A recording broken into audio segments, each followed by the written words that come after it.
আপনারা শুনছেন কথিকা টু চ্যানেল আর চলছে আপনাদের প্রিয় উপন্যাস স্বপন কুমার রচিত একটি গোয়েন্দা উপন্যাস অদৃশ্য সংকেত। আজ পাঠ করছি তার দ্বিতীয় পর্ব। 4। দীপক আর ভজহরিবাবু পাশাপাশি বসে অমলকে প্রথমে প্রশ্ন করতে শুরু করলেন।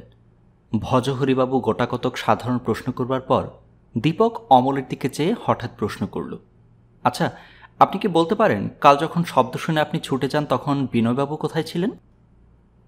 অমল একটু ভেবে বলল, বিনয়দা তখন বোধহয় নিচের হল ঘরে ছিলেন, তবে সেটা আমি আন্দাজে বলছি।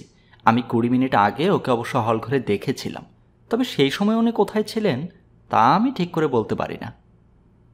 দীপক বলল, আচ্ছা, আরেকটা প্রশ্ন করছি, যদিও সেটা একটু অন্য ধরনের হবে। আপনার কাকার এই দ্বিতীয়বার বিয়েতে কি মনোরমা দেবী খুব অসন্তুষ্ট হয়েছিলেন? তা কিছুটা হয়েছিলেন বই কি। কারণ? শঙ্করকে তিনি নিজের ছেলের মতোই ভালোবাসতেন, তার কথা চিন্তা করে আর বিনতা কাকিমার কথা ভেবেই তিনি দুঃখ পেয়েছিলেন সবচেয়ে বেশি। বুঝেছি। আচ্ছা, কিছুদিন আগে আপনি মনোরমা দেবীর প্রতি কিছুটা আসক্ত হন বলে শুনেছি, সে কথাটা কতদূর সত্যি? অবশ্য এই পার্সোনাল কথাটা আপনাকে জিজ্ঞাসা করতে আমি বাধ্য হচ্ছি বিশেষ একটা কারণেই। খানিকটা সত্য, এমনকি একসময় আমি ওকে বিয়ে করব বলেও মনে মনে স্থির করেছিলাম। এটাও শুনেছি, কিন্তু বিয়ে করেননি কেন? কাকা বলেন যে আমি যদি বিধবা বিবাহকে সামাজিক দিক থেকে নিজের জীবনে বরণ করে নিই তবে আমি তার কাছ থেকে জীবনে আর কোনো সাহায্যই পাব না। হো, ঈশানবাবুর কথা শুনেই আপনি তবে ও কাজ থেকে বিরত থাকেন, তাই না? হ্যাঁ। আপনাদের মধ্যে মনোমালিন্য কিছু ঘটেনি? আমাদের মধ্যে মানে? মানে আপনার আর মনোরমা দেবীর মধ্যে। মনোমালিন্য ঠিক নয়, একটু মতান্তর ঘটেছিল সেই সময়। মনোরমাও আমার প্রতি আকৃষ্ট হয়েছিল সে সময়। সে আমাকে বলে যে আমরা যেন এ বাড়ি ছেড়ে অন্যত্র যাই এবং তাকে বিয়ে করি, কিন্তু আমি ঠিক তাতে মত দিই না। সে তখন আমাকে ভীরু বলে উপহাসও করেছিল। সে কতদিন আগেকার কথা? তা বছর দেড়েক তো বটেই, কিংবা তার কিছু কম হতে পারে। আচ্ছা, বিনয়বাবুকে আপনার কীরকম মনে হয়? আপনার এই প্রশ্নের অর্থ হচ্ছে এই যে তার স্বভাব চরিত্র কী ধরনের ছিল বলে আপনার জানা আছে। স্বভাব চরিত্র ভালো ছিল সব দিক থেকেই। মোটামুটি তিনি পড়াশোনা নিয়েই সারাদিন কাটাতেন। পড়াশোনার প্রতি তার আকর্ষণ ছিল অসীম। ও ছাড়া আর কোনো কিছু জানেন না আপনি? না, তেমন কিছু তো। আপনি কিছু কিছু কথা লুকোচ্ছেন অমলবাবু। এইভাবে কিছু কথা যদি আপনি না বলেন অথবা আমাদের ভুল দিকে পরিচালিত করেন তাহলে আসল হত্যাকারীকে খুঁজে বের করতে আমাদের প্রচুর বেগ পেতে হবে। জানি দীপকবাবু, আর জানি বলেই বলছি, এ ব্যাপারের সঙ্গে এই হত্যাকাণ্ডের কোনো যোগাযোগ নেই। দীপক হেসে বলল, বেশ, আপনি না বললেও কথাটা আমি অবশ্যই বিনয়বাবুর কাছ থেকে বের করে নিতে পারবো। যাক, সে কথা, আপনি এক্ষুনি বিনয়বাবুকে পাঠিয়ে দেন, আমি তাকেও কতগুলো প্রশ্ন করতে চাই। অমল দুজনের মুখের দিকে একবার চেয়ে ধীরে ধীরে ঘর থেকে বেরিয়ে যায়। বিনয়ের দিকে চেয়ে দীপক সর্বপ্রথম যে প্রশ্নটি করে বসল তার জন্য দারোগা ভজহরিবাবু প্রস্তুত ছিলেন না। দীপক অকস্মাৎ যেন অত্যন্ত ক্রুদ্ধ হয়েছে এই ধরনের ভাব মুখে ফুটিয়ে তুলে বলল, ছি ছি, আপনি যে সম্প্রতি এই ধরনের বন্ধুদের সঙ্গে মিশে এভাবে অধপাতে যেতে পারেন তা আমি আশা করিনি বিনয়বাবু। আমি আপনাকে শিক্ষিত ও উদারমনা বলে জানতাম, আর শিক্ষার প্রতি আপনার অসীম আগ্রহ দেখে আমি খুব আনন্দিত হয়েছিলাম, কিন্তু অমলবাবুর মুখে যা শুনলাম। বিনয়ের মুখ যেন পাংশু বর্ণ ধারণ করল। সে অনেক কষ্টে নিজেকে সামলে নিয়ে বলল, দেখুন দীপকবাবু, মানুষ মাতৃরই মনে তার সাধারণ প্রবৃত্তিগুলো থাকবেই। উপযুক্ত বয়সেও যখন আমার বিয়ে দেবেন না বলে মামা স্থির করলেন তখন মাঝে মাঝে সামান্য একটু স্ফূর্তির জন্যে বন্ধুবান্ধবের সঙ্গে মেলামেশাটাকে আপনি খারাপ নজরে দেখতে পারেন না। দীপক বলল, না, মদ্যপানাসক্ত ও চরিত্রহীন লোকদের আমি ঘৃণা করি বিনয়বাবু। আমার মনে হয় মানুষ ইচ্ছা করলে নিজের মন মতো নিজেকে পরিচালিত করতে পারে। এই যে অত্যন্ত অল্পদিন হলো কুসংসর্গে পড়ে আপনি বিপদগামী হতে চলেছেন, এতে আপনার সমস্ত সদ্গুণের মূলে কালিমালিপিত হচ্ছে নাকি? বিনয় কোনো উত্তর না দিয়ে মুখ নিচু করল। দীপক প্রশ্ন করল, আচ্ছা, ঈশানবাবু যে দ্বিতীয়বার বিবাহ করেন তাতে কি আপনি তার প্রতি বিরূপ মনোভাব পোষণ করেছিলেন?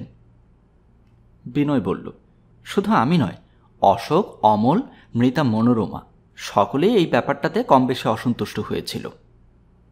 আচ্ছা, আপনি বিজ্ঞান নিয়ে গবেষণা করছেন কতদিন? বিজ্ঞান বললে ভুল হবে, শুধু স্টাডি, তা প্রায় বছর 3-4 কম নয়। আপনি ইউনিভার্সিটি জীবনে ছিলেন আর্টস স্টুডেন্ট, কিন্তু এভাবে প্রাইভেটলি সায়েন্স মানে বিজ্ঞান নিয়ে পড়াশোনা করছিলেন কেন? এটাকে আমার হবি মানে খেয়াল বলতে পারেন। মনোরমা দেবীকে বিষ প্রয়োগে হত্যা করা হয়েছে তা আপনি জানেন? ডাক্তার তো তাই বললেন। যদি বলি এই বিষটার প্রয়োগ ব্যাপারে আপনার হাত ছিল, মানে এ বাড়িতে তো আর কেউ বৈজ্ঞানিক ব্যাপারে ততটা ওয়াকিবহাল নয়। কিন্তু আমার কি স্বার্থ ছিল যে মনোরমাকে আমি বিষ প্রয়োগ করতে যাব? বিনা কারণে এত বড় একটা ক্রাইম কোনো সুস্থ মস্তিষ্ক মানুষই করতে পারে না দীপকবাবু। আর আমার মস্তিষ্কের সুস্থতা সম্বন্ধে আশা করি আপনার সন্দেহের অবকাশ নেই। ও কথা বাদ দিন বিনয়বাবু, বাড়ির কারো সঙ্গে কি সম্প্রতি মনোরমা দেবীর কোনো মনোমালিন্য হয়েছিল বলে স্মরণ হয় আপনার? একটু চিন্তা করে বিনয় বলল, না, সেরকম কারো কথাই তো স্মরণ হয় না। তবে একটা কথা শুধু যেন একটু মনে পড়ছে। নতুন মামিমা তো কালমাত্র এ বাড়িতে এসেছেন, আর আজ হচ্ছিল বৌভাতের উৎসব। কিন্তু আজ সকালে যেন কি একটা ব্যাপার নিয়ে নতুন মামিমার সঙ্গে ও সামান্য একটু তর্ক বিতর্ক হয়েছিল। অবশ্য ব্যাপারটা তত সাংঘাতিক কিছু নয়। কি ব্যাপার উপলক্ষ করে এই গোলযোগটা ঘটে তাও আমি জানতে পারিনি। আর কেউ কি এ সম্বন্ধে বলতে পারে? এ কথাও মামিমা ছাড়া আর কেউ বলতে পারে না। আচ্ছা, যখন হত্যাকাণ্ডটা সংঘটিত হয় তখন মায়াদেবী কোথায় ছিলেন তা কি জানেন আপনি? উনি যে ঘরে হত্যাকাণ্ড সংঘটিত হয়েছে তার পাশের ঘরের সেলাই মানে এমব্রয়ডারি নিয়ে ব্যস্ত ছিলেন। চিৎকার শুনে তিনি ছুটে যাননি? হ্যাঁ, অমলের পরেই তিনি ছুটে এসেছিলেন। আচ্ছা, অমলবাবুকে আপনার কীরকম মনে হয়? কেন, মোটামুটি ভালোই লাগে ওকে। সে কথা নয়, তার সঙ্গে কিছুদিন আগে মনোরমা দেবীর যে বিয়ের কথা হচ্ছিল সেই ব্যাপারের কথা বলছি। সেটা এমন কিছু নয়, মামার অমত ছিল বলে বিয়েটা ঘটে ওঠেনি, এই আমি জানি। মায়াদেবীর ভাই অবনীবাবু তখন কোথায় ছিলেন? তিনি বললেন যে তিনি নিচের লাইব্রেরি ঘরে ছিলেন, তার আসতে তাই একটু দেরি হয়েছিল। আচ্ছা, আপনাকে আর কোনো প্রশ্ন করতে চাই না বিনয়বাবু, যদি কোনো প্রয়োজন থাকে পরে জিজ্ঞাসা করব। এখন শুধু মায়াদেবী আর অবনীবাবুকে গোটা কয়েক প্রশ্ন করেই আমার কাজ শেষ করব আজকের মতো। প্রথমে আপনি মায়াদেবীকে পাঠিয়ে দিন, গোটা কয়েক প্রশ্ন জিজ্ঞাসা করব তাকে। বিনয় ঘাড় নেড়ে ঘর ছেড়ে বেরিয়ে গেল। দীপক ওর গমন পথের দিকে চেয়ে আপন মনেই বলে, এদের মধ্যে কে যে সত্যিকারের হত্যাকারী তা খুঁজে বের করা সত্যি দুরূহ। ভজহরিবাবু দীপকের কথা শুনে মৃদু হেসে ওঠেন। 5 মায়াদেবী যে সুন্দরী এ কথাটা দীপক তাকে দেখেই বুঝতে পেরেছিল, তবে ঠিক সামনাসামনি তার সঙ্গে কথা বলবার সৌভাগ্য দীপকের হয়নি। এখন তাকে দেখে দীপকের এই কথাই মনে হলো যে সাধারণ কথায় সুন্দরী বললে মায়াদেবীর প্রতি অবিচার করা হয়। মায়াদেবী অপরূপ রূপ লাবণ্যবতী। মায়াদেবী ঘরের মধ্যে প্রবেশ করে ধীরে ধীরে নমস্কার করে আসন গ্রহণ করল। তার চেহারা দেখে মনে হয় যে কিছুক্ষণ আগেও সে কেঁদেছে, চোখ দুটো ঈষৎ ফোলা। দীপক মায়াদেবীর দিকে চেয়ে প্রশ্ন করল, মনোরমা দেবীর সঙ্গে আপনার কি পরিচয় হয়েছিল? মায়াদেবী গম্ভীরভাবে বলল, যেরকম সাধারণভাবে হয়ে থাকে ঠিক সেই রকমই। মনোরমা দেবীকে আপনার কীরকম মনে হয়? বাইরে থেকে তাকে যত সহজ ও সাধারণ বলে মনে হয়, আসলে তিনি তত সহজ ও সাধারণ ছিলেন না। এ কথার অর্থ? এর বেশি আমি বলতে পারবো না দীপকবাবু। আচ্ছা থাক, আপনার মনে অযথা কষ্ট দিতে চাই না আমি, শুধু একটা কথা জিজ্ঞাসা করতে চাই। কি কথা বলুন? আজ সকালে মনোরমা দেবীর সঙ্গে আপনার একটু মনান্তর ঘটেছিল বলে শুনলাম, সেটা ঠিক কী ব্যাপার নিয়ে তা জানতে পারি কি? মায়াদেবী কোনো উত্তর দিল না। দীপক বলল, এ কথাটার উপরে আমি বিশেষ গুরুত্ব আরোপ করছি মায়াদেবী। মায়াদেবী হঠাৎ উত্তেজিত হয়ে উঠে দাঁড়াল। একটু থেমে হঠাৎ সজোরে বলে উঠল, আমি মনোরমা দেবীকে হত্যা করেছি দীপকবাবু, আপনি আমাকে গ্রেফতার করে নিয়ে চলুন। আপনি? দীপক আর ভজহরিবাবু একসঙ্গে বলে ওঠে, হ্যাঁ, আমি তাকে হত্যা করেছি, আমি নিজ মুখে একথা স্বীকার করছি। ঘরের মধ্যে বজ্রপাত হলেও বোধ হয় তারা অতটা চমকে উঠত কিনা সন্দেহ। কিন্তু আপনার এতে তো কোনো স্বার্থ নেই মায়াদেবী। দীপক একটু ভেবে কথাটা বলে উঠল, তাছাড়া সবে এখানে পা দিয়ে আপনি এমন একটা কাজ কখনো করতে পারেন না। এর চেয়ে বেশি আর কিছু আমি বলতে চাই না, কিছু না। কথাটা বলে এক ঝলক হলকা হাওয়ার মতো ঘর থেকে বেরিয়ে যায় মায়াদেবী। বিপুল উত্তেজনায় তার সারা দেহটা তখন যেন ঠকঠক করে কাঁপছিল। দীপক আর ভজহরিবাবু অবাক হয়ে পরস্পর মুখ চাওয়াচাওয়ি করতে থাকে। দীপক শুধু বলে, আশ্চর্য। জীবনে নানা ধরনের অদ্ভুত ঘটনার সম্মুখীন হতে হয়েছে দীপককে, কিন্তু এ ধরনের ঘটনা বোধ হয় এই প্রথম। এই আকস্মিক ঘটনাবলীর সম্মুখীন হয়ে সে প্রথমটা থতমত খেয়ে গিয়েছিল, কিন্তু একটু থেমে আপন মনে কিসব কথা চিন্তা করে দীপক ভজহরিবাবুর দিকে চেয়ে বলল, উনি যে মিথ্যা কথা বললেন এ সম্বন্ধে আমি স্থির নিশ্চয়ই ভজহরিবাবু। কেন? অন্য কাউকে খুনের দায় থেকে বাঁচাবার উদ্দেশ্যে। কিন্তু আসল খুনি কে তা এখনো বুঝতে পারিনি, তবে অল্প দিনের মধ্যেই যে পারব সে আশা রাখি। কিন্তু আপনি কি করে বুঝলেন যে মায়াদেবী নির্দোষ? বিনয়বাবুর কথা থেকে। সে কি? হ্যাঁ, বিনয়বাবু বলেছেন যে যখন হত্যাকাণ্ড সংঘটিত হয় তখন মায়াদেবী পাশের ঘরে সেলাই নিয়ে ব্যস্ত ছিলেন। তাছাড়া সবে এখানে পা দিয়েই এমন কিছু ঘটতে পারে না যা থেকে। তা বটে, তাছাড়া আরও একটা কথা আছে। কি ব্যাপার? এত দ্রুত পরিকল্পনা করে বিষ জোগাড় করে সেই বিষ মনোরমা দেবীর দেহে সঞ্চারিত করবার মতো যন্ত্রের ব্যবস্থা করে ঠিক সময়ে ওকে হত্যা করে তারপর সেলাই নিয়ে বসতে গেলে যে পরিমাণ শক্তিশালী নার্ভের প্রয়োজন তা ছিল না মায়াদেবীর। আর কোনো নারীর দ্বারা এটা সংঘটিত হয়েছে বলে আমার ধারণা হয় না। তবে উনি এভাবে স্বীকারোক্তি করলেন কেন? বললাম তো, কোনো একজনকে খুনের দায় থেকে বাঁচাবার জন্যে। কিন্তু বিনয় বা অমল বা ওর ভাই অবনীবাবু যেই খুনি হোক না কেন, তাকে বাঁচাবার জন্যে উনি এভাবে নিজেকে জড়িয়ে ফেলবেন, এটাই বা আপনি এত দৃঢ়ভাবে বিশ্বাস করছেন কেন? ঘটনা পরম্পরা আমাকে একথা বিশ্বাস করতেই বাধ্য করছে ভজহরিবাবু, কিন্তু অমল বা বিনয়ের জন্যে মায়াদেবী এভাবে স্বার্থত্যাগ করবেন বলে মনে হয় না। ওরা দুজনেই ঈশানবাবুর এই দ্বিতীয়বার বিবাহকে সুনজরে দেখেননি, সুতরাং এবার অবনীবাবুর উপরে সন্দেহটা গিয়ে পড়া স্বাভাবিক। কিন্তু অবনীবাবু হঠাৎ মনোরমা দেবীকে হত্যা করতে যাবেন কেন? সেরকম কোনো স্বার্থ তো ওর ছিল না, আর সুস্পষ্ট কোনো মোটিভ ছাড়া কেউই খুন করে না। সে কথা আমি জানি, তবে সেটাই আমাদের বের করতে হবে। অবনীবাবুকে এক্ষুনি এখানে ডেকে আনার ব্যবস্থা করে কয়েকটা প্রশ্ন করতে চাই তাকে। বেশ, আমি কিন্তু স্যার এখনো বিশ্বাস করতে পারছি না অবনীবাবু এই খুনের সাথে জড়িত। অবনীবাবু সম্বন্ধে সংক্ষেপে একটা কথাই বলা যায় যে তিনি অত্যন্ত চাপা মানুষ। সাধারণভাবে কোনো প্রশ্ন করেই তার কাছ থেকে মামুলি উত্তর ছাড়া অন্য কোনো সদুত্তর পাওয়া গেল না। অবশেষে কিছুক্ষণ চিন্তা করে দীপক বলল, আপনার বোন মায়াদেবী নিজেকে খুনি বলে স্বীকার করেছেন। সে কি? আকস্মিক এই কথাটা শুনে অবনীবাবু অদ্ভুতভাবে চমকে উঠলেন। দীপক এই সুযোগেরই প্রতীক্ষা করছিল। সে এবার বলল, কিন্তু তিনি খুনি বলে আমাদের মনে হয় না আদৌ। আমরা মনে করি যে খুন করেছে তাকে রক্ষা করবার জন্যেই উনি এই মিথ্যা কথাটা বলেছেন। অর্থাৎ উনি চান না যে খুনি ধরা পড়ুক এবং তার ফাঁসি হোক। কিন্তু খুনি কে? যাকে বাঁচাবার জন্য মায়াদেবী নিজেকে বিপন্ন করতে পারেন এমন একজন নিশ্চয়ই। আমি তো কিছুই বুঝতে পারছি না দীপকবাবু। খুনের সময় আপনি কোথায় ছিলেন? সে সময় আমি কোথায় ছিলাম ঠিক মনে নেই। মিথ্যা কথা। বিশ্বাস করুন দীপকবাবু, বোধহয় মায়াকে কি একটা কথা বলবার জন্য আমি দোতলায় তাকে খুঁজতে যাই। এটাও অবিশ্বাসযোগ্য কথা হলো। দেখুন অবনীবাবু, আপনি সত্যি কথা না বললেও আমরা তা বের করতে সক্ষম হবই। অনর্থক খানিকটা দেরি করিয়ে আমাদের তদন্তের পথে বাধার সৃষ্টি করে কোনো লাভ নেই আপনার। বিশ্বাস করুন, আমি খুনের ব্যাপারে যা বলেছি তার চেয়ে এক বর্ণও বেশি জানি না। বেশ, আপনি যখন বলবেন না আর কিছু, তখন কি করব? এর ফলে আপনি নিজের বিপদকেই বাড়িয়ে তুলছেন। চলি আজকের মতো।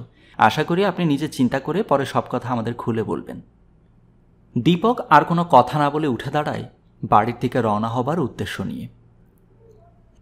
6 সেদিন বাড়ি ফিরেই দীপক সর্বপ্রথমে তার ল্যাবরেটরিতে গিয়ে উপস্থিত হল। জরুরি প্রয়োজন হতে পারে ভেবে দীপক বাড়ির কোণে ছোট্ট একটা ঘরে তার নিজের ব্যবহারের জন্য একটা ল্যাবরেটরি করেছিল। তাতে প্রয়োজনীয় যন্ত্রপাতি সব থাকত। দীপক তক্ষুনি সেই সব যন্ত্রপাতি নিয়ে বসে গেল কাজ করতে।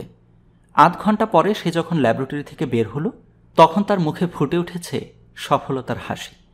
যে অ্যাম্পুলের মতো জিনিসটা সে কুড়িয়ে পেয়েছিল তাতে শুধু খানিকটা ডিস্টিলড ওয়াটার ছিল, কোনো বিষের নামগন্ধও নেই ওতে।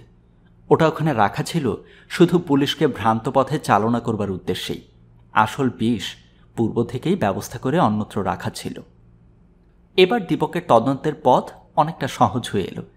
এটা অবশ্যই সাময়িক উত্তেজনার বশে খুন নয়, অনেক আগেই এই হত্যার জন্য প্ল্যান করা হয়েছিল, তারপর সুযোগ মতো কাজটি সংঘটিত করা হয়েছে। কিন্তু কে এই হত্যাকারী? বিভিন্ন চিন্তায় এসে পরপর দীপককে বিভ্রান্ত করে তুলতে লাগল। সামনে বিরাট অন্ধকার, তার মধ্যে সামান্য একটিমাত্র আলোকের রেখা শুধু দেখা যাচ্ছে, কিন্তু তাও অস্পষ্ট, ক্ষীণ। ক্রিং ক্রিং ক্রিং। টেলিফোনের সরব আর্তনাদ দীপকের চিন্তায় বাধার সৃষ্টি করল। হ্যালো, কে? আমি ভজহরিবাবু কথা বলছি। আপনি তো মিস্টার চ্যাটার্জি? হ্যাঁ, কিন্তু হঠাৎ আবার এ ধরনের আহ্বান কেন? নতুন কোনো খবর টবর নাকি? ঠিক ধরেছেন তো, বোধহয় পুলিশ মর্গের রিপোর্ট। আরে আশ্চর্য তো, আপনি যদি সব বলে ফেলবেন তবে আমি আর কি বলবো? এটা এমন কিছু কঠিন নয় ভজহরিবাবু। এখন আপনার কাছে নতুন খবর আসবার একমাত্র পথ খোলা আছে পুলিশ মর্গ।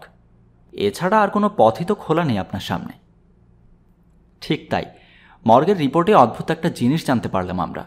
মনোরমা দেবীর মৃত্যুর কারণ ওই ক্ষতস্থানের মুখে কোনো বিষ প্রয়োগের ফলে নয়। সে কি? এতটা আমি অবশ্যই আশা করতে পারিনি। তাহলে ওর মৃত্যুর কারণটা কি?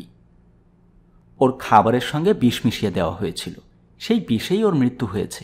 ওর পেটে সেই বিষ পাওয়া গেছে। মৃত্যুর পূর্বে উনি যে চিৎকার করে উঠেছিলেন, সেটা অবশ্যই সম্ভব। মৃত্যুর পূর্বে বোধহয় আততায়ী তার পিঠে সূচ বিধিয়ে দিয়ে এবং একটা কাচের অ্যাম্পুল ঘরের কোণে ফেলে পুলিশকে বিভ্রান্ত করতে চেয়েছিল। আর তাতে বিনয়বাবুর উপরেই সন্দেহটা গিয়ে পড়ে বেশি, কারণ উনি ছিলেন বাড়ির মধ্যে একমাত্র বিজ্ঞান জানা লোক। কিন্তু এতটা প্ল্যান করে যে খুন করতে পারে, তার বুদ্ধির তীক্ষ্ণতার কথা ভেবে আমি অবাক হয়ে যাচ্ছি। হ্যাঁ, আরও একটা খবর মর্গে পোস্টমর্টেমের ফলে আবিষ্কৃত হয়েছে। সেটা হচ্ছে এই যে মৃত্যুর সময় উনি গর্ভবতী ছিলেন। সে কি? হ্যাঁ, ক্যারিং ফর 5 মান্থস। ওর তখন 5 মাস চলছিল। কিন্তু এটা তো অবৈধ। তা তো বটেই, আর সেই জন্যই অমলবাবুর উপরে সন্দেহটা গিয়ে পড়ছে এবার। ওর কাকা বলেছিলেন যে মনোরমা দেবীকে উনি যদি বিয়ে করেন তাহলে কাকার সম্পত্তি থেকে উনি সম্পূর্ণ বঞ্চিত হবেন। সে কথা তো জানি। আমার মনে হয় তার পূর্বেই বোধহয় মনোরমা দেবী গর্ভবতী হয়ে পড়েন। উনি ইতিপূর্বে বোধহয় তা জানতে পারেননি। পরে জানতে পেরে উনি মনোরমা দেবীকে হত্যা করে নিষ্কণ্টক হতে চাইলেন। নট আনলাইকলি, অসম্ভব কিছু নয়। এদিকে ব্যাপারটা বের হয়ে যেতে পারে ভেবে উনি সূচের আগায় বিষ ইত্যাদির অবতারণা করে এবং ঘরের কোণে অ্যাম্পুল ফেলে রেখে পুলিশকে বিভ্রান্ত করবার চেষ্টা করলেন। এর ফলে সন্দেহটা গিয়ে পড়বে বিনয়বাবুর উপর। কিন্তু আমি ভাবছি আরেকটা কথা ভজহরিবাবু। কি কথা বলুন? মায়াদেবী হঠাৎ নিজেকে খুনি বলে স্বীকার করলেন কেন? সেটাই তো প্রশ্ন। অমলবাবুর প্রতি হঠাৎ ওর এতটা আকর্ষণের কারণ কি হতে পারে? সেটা এখনো বুঝতে পারিনি। আমার মনে হচ্ছে কোথাও বোধহয় বিরাট একটা গলদ রয়ে গেছে, কিন্তু কোথায় যে গলদটা তা আমরা ঠিক ধরতে পারছি না। হয়তো সেটা সম্ভব, কিন্তু এমনও তো হতে পারে যে অমলবাবুকে মায়াদেবী খুব স্নেহ করেন এবং খুব বেশি সম্ভব নয়। আমি তো যতটা দেখেছি তাতে মনে হয়েছে অমলবাবু মায়াদেবীকে খুব সুনজরে দেখেন না। ঈশানবাবুর এই দ্বিতীয়বার বিয়ে তিনি সুনজরে দেখেননি, আর তার মনোভাবটা এখনও পূর্ণমাত্রায় রয়েছে। আরেকটা জিনিস অবশ্য সম্ভব।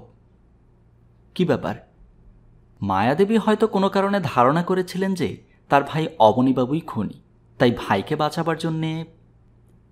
কিন্তু মায়াদেবী কি মনোরমা দেবীর ওই গর্ভের কথা জানতেন বলে মনে হয় আপনার? হতে পারে, তবে তিনি অবনীবাবুকে খুনি বলে ভাববেন কেন? অবনীবাবু তো এ বাড়িতে পা দিয়েছেন বড়জোর 2 মাস। বিয়ের আগে তিনি কখনো এ বাড়িতে যাননি, কিন্তু মনোরমা দেবী 5 মাস পূর্বে অন্তঃসত্ত্বা হয়েছেন। আমার মাথা গলিয়ে যাচ্ছে দীপকবাবু। I am at a loss, কিছুই ঠিকমতো বুঝতে পারছি না। তবে কাজ করুন না কেন, চলুন দুজনেই ঈশান মিত্রের বাড়িতে গিয়ে ওদের জিজ্ঞাসা করি ওরা কেউ এই বিষয়ে কিছু জানতেন কিনা। আমার মনে হয় সূত্র যখন একটা পাওয়া গেছে তখন শেষ ধাপে আমরা অবশ্যই পৌঁছতে পারব। বেশ, আমি আপনার জন্য অপেক্ষা করছি। আপনি এখানে এলে দুজনে একসঙ্গে বের হব রায় সাহেব ঈশান মিত্রের বাড়ির দিকে। দীপক রিসিভারটা নামিয়ে রেখে দেয়। রিসিভারটা রেখে বাইরের ড্রয়িং রুমে নেমে আসে দীপক। সেদিনের ডাকে আগত চিঠিগুলো সেখানে টেবিলের উপর পড়েছিল। চাকর ভজুয়াকে 1 কাপ চা আনতে বলে দীপক চিঠিগুলোর উপর মনোসংযোগ করল। 2-3টে চিঠি পড়ে একটা নীল খামের ভারী চিঠির উপর দীপকের মনোযোগ আকৃষ্ট হল। টেবিলের উপর থেকে চিঠিটা তুলে নিয়ে মুখটা ছিঁড়ে ফেলে দীপক দেখল চিঠিটা ইংরেজিতে লেখা, টাইপ করা। তার মর্মার্থ এইরূপ: প্রিয় দীপক বাবু, আশা করি আপনার নিজের স্বার্থেই আপনি রায় সাহেব ঈশান মিত্রের বাড়ির ঘটনা থেকে দূরে সরে দাঁড়াবেন। আপনার বুদ্ধি আছে স্বীকার করি, কিন্তু অতিবুদ্ধি ভালো নয়। তাছাড়া পারিবারিক ব্যাপারে মাথা ঘামিয়ে নিজের জীবন বিপন্ন করে লাভ কি? আপনি যদি এই কেস থেকে সরে দাঁড়ান তবে যথাসময়েই 500টি টাকা ডাক মারফত আপনার হাতে গিয়ে পৌঁছবে। অন্যথায় আপনার জীবন বিপন্ন হতে পারে বলে আমার ধারণা। প্রীতি ও শুভেচ্ছা জানবেন।